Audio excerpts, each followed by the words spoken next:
अस्सलाम वालेकुम दोस्तों। आज की कहानी सिर्फ कहानी नहीं, एक आईना है। फारिस एक निहायत काबिल और एम्बिशियस नौजवान था।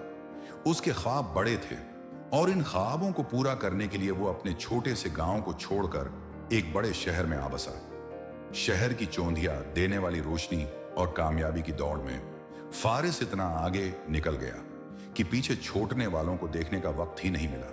उसकी माँ, जो गांव के उस पुराने घर में अकेली रहती थी, रोज शाम को दरवाजे पर आहट का इंतजार करती।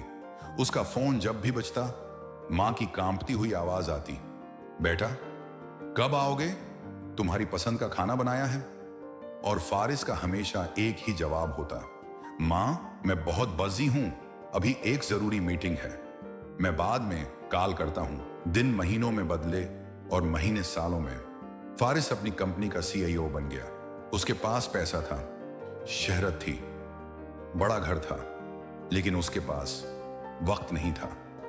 एक दिन जब उसने अपनी जिंदगी की सबसे बड़ी डील साइन की, तो उसने सोचा कि आज मां को कॉल करके बताऊंगा। उसने फोन मिलाया, लेकिन वहां से कोई जवाब नहीं आया। फारिस को अजीब सी बेचैनी हुई। उसने अगले ही दिन गांव का रुख किया। सालों बाद जब वो अपनी मां के घर के दरवाजे पर पहुंचा, तो दरवाजा पहले से खुला था, पूरा घर खामोश था। वो भागता हुआ मां के कमरे में गया। वहां कोई नहीं था, सिर्फ उसकी मां की वो पुरानी कुर्सी खाली पड़ी थी।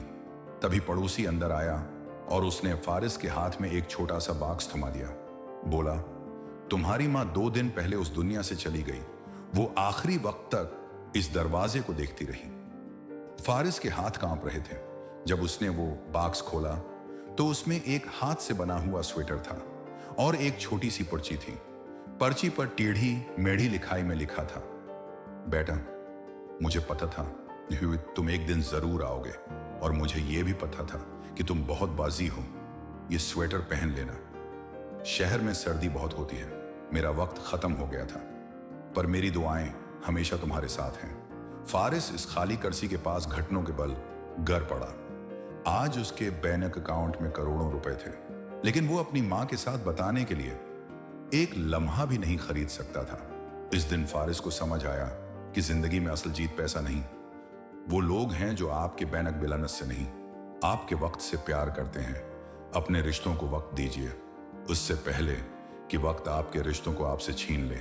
याद रखो, जो लोग हार नहीं मानते वही जीत की कहानी लिखते हैं।